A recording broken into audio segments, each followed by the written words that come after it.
Engelli Eğitim, Kültür, Sağlık, Spor Vakfının Engelsiz Günümüzü adlı projesinin könüllüsüyüm.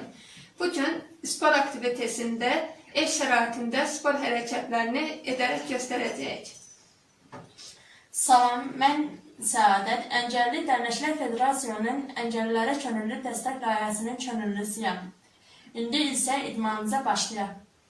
Merhabalar, spor aktivitemize başladık şimdi. Öncelikle ayak bileklerimizden başlıyoruz.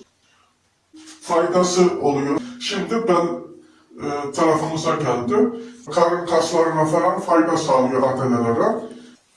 Kimsə idmanı çöldə, parklarda, trenajör zallarında etmək məcburiyyətində deyil, ev şəraitində də idman hərəkətlərini etmək mümkündür. Bunu idman hərəkətlərini edərək göstərəcəyik. İlk öncə isinmə hərəkətlərindən başlayaq.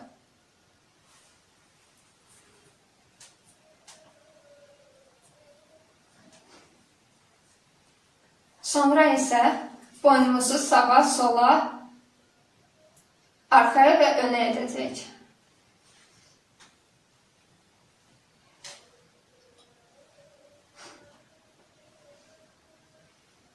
Sonra isə qol hərəkətlərindən başlayacağıq.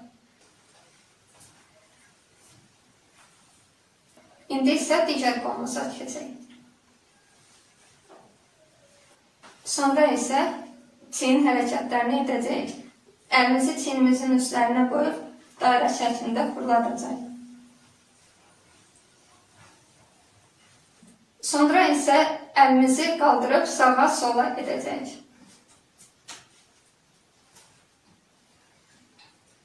Sonra isə dairə hərəkətlərlə belə və sonra geri qaytararaq edəcəyik. Sonra isə bu hərəkəti edəcəyik.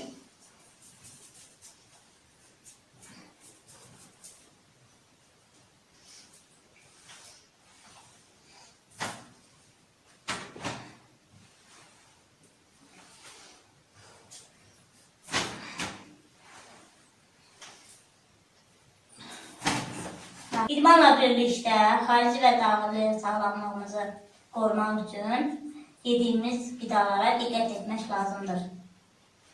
Çoxlu su qəbul etmək, dud və şəkərdən az istifadə etmək, acı və acılı yeməkləri az yemək, meyvə və tərəvəzlərə üstünlük vermək lazımdır.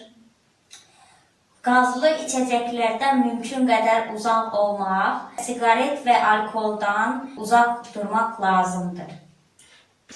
Bitki və çiçəklərin ev şəraitində saxlanmasında həm sağlamlığımıza, eləcə də əhval-ruhiyyəmizə müsbət təsir edir.